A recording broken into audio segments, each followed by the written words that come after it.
नमस्कार, मी स्वामिनी। आजच्या व्हिडिओमध्ये तुमच्या सगळ्यांचं मी मनापासून स्वागत करते। पुण्यातील कलातीर्थ संगीत चित्रकला विद्यालय हे 1995 सालापासून संगीत क्षेत्रात कार्यरत आहेत। अनेक विद्यार्थी इकडे गायन, हार्मोनियम, तबला आणि चित्रकला या कलांचं शिक्षण घेत आहेत आणि तुम्हाला देखील या कला अतिशय सोप्या पद्धतीने आणि खूप आनंदात शिकायच्या असतील तर कलातीर्थ लगेचच जॉईन करा। ऑनलाईन आणि ऑफलाईन दोन्हीही क्लासेस अवेलेबल आहेत। रजिस्ट्रेशन लिंक डिस्क्रिप्शन बॉक्समध्ये दिलेली आहे। सध्या स्वामिनी व्लॉग्स या चॅनलवरती निसर्ग मनातला ही सिरीज सुरू आहे आणि कलातीर्थ भजनी मंडळाच्या सगळ्या विद्यार्थ्यांनी निसर्गाविषयी आपले विचार स्वामिनी व्लॉग्सवरती खूप छान पद्धतीने व्यक्त करतायत आणि आपल्याला ते विचार ऐकता येत आहेत। त्यामुळे मला खूप छान वाटतंय। आजचा पण एपिसोड आपण आता लगेचच सुरू करूयात। नमस्कार, मी संध्या भाटवडेकर। मी डिसेंबर महिन्यात म्हणजे हार्डली आता 5 महिने झाले मी कलातीर्थला जॉईन झाले। वा, सुरातून आणि रागातून शिकवणारे एकमेव भजनी मंडळ किंवा भजनाचा क्लास असं मी त्यांना म्हणेन। कारण भजनी मंडळ बरीच बघितली, पण सुराला महत्त्व देणारं आणि तालाला आणि रागांना महत्त्व देणारं हे भजनी मंडळ किंवा ह्या भजनी क्लास हा पहिल्यांदा बघितला। वा, अश्विनी ताईंचं खरोखर मनापासून आभार मानते की सुरासाठी आणि गाण्याची जी भूक आहे ती या ह्याच्यातनं पूर्णपणे पूर्ण होते। वा, आता निसर्गाबद्दल म्हटलं तर निसर्ग म्हटल्यावरती आपल्याला आठवतो कोकण।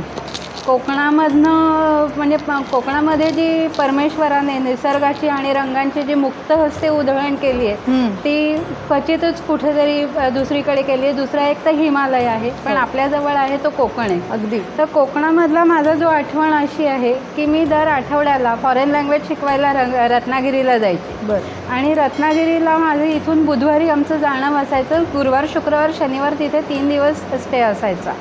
तर सकाळी निघाल्यावरतीच मी आणि माझे जे कलिग्ज असायचे की जे दुसरे शिकवायला असायचे की त्यांची अशी ओढाताण असायची की आपल्याला सनसेटला तिथे जायचं आहे बरं का। आणि तो सनसेट बघण्यासाठी आणि ह्याच्यासाठी आम्ही लवकर गाडी पळवणं किंवा लवकर 5च्या आत तिथे पोचणं हा आमचा सगळ्यांचा एक टास्क असायचा।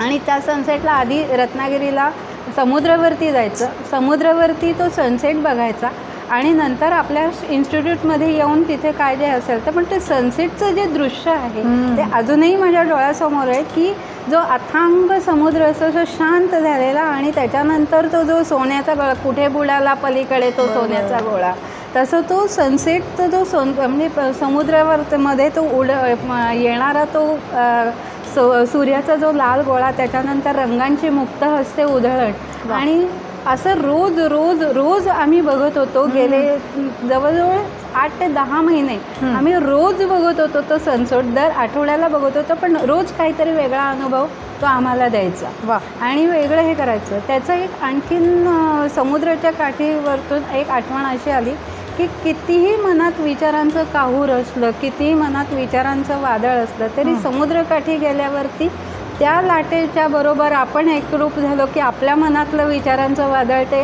समुद्र आतमध्ये घेतं, आपल्याकडे घेतं हे असं म्हणतात। तो प्रत्यक्ष अनुभव आम्हाला आठवला आणि तो जाणवला की नाही, समुद्र खरंच आपले विचार त्याच्याकडे घेतं आणि आपल्याला पूर्णपणे मोकळं करतं। हा अनुभव मला तिथं खूप छान आठवला। खूप मस्त। त्यामुळे समुद्र म्हणजे मी मुंबईची आहे त्यामुळे तिथं निसर्ग जरी प्रत्यक्षात नाही बघायला आला तरी कोकणामध्ये मी मुक्त हस्ते निसर्गामध्ये आणि ते सगळं जवळनं बघितलंय। कलातीर्थ संगीत चित्रकला विद्यालय आणि कलातीर्थ भजनी मंडळ आणि स्वामिनी व्लॉग्स या सगळ्यांच्या तर्फे तुम्हाला एक छोटीशी भेट। यामध्ये हे बीजगोळे आपण प्रत्येक विद्यार्थिनीला देणार आहोत आणि जसं हे लावल्यानंतर हा वृक्ष बहरणार आहे तसाच आपला प्रेमाचा वृक्ष असाच बहरत राहावा ही देवाकडे प्रार्थना। तर आजचा व्हिडिओ तुम्हाला कसा वाटला हे मला कमेंट करून नक्की सांगा।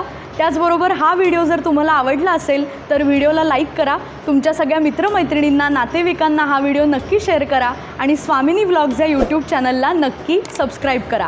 आपण भेटूया पुढच्या व्हिडिओमध्ये।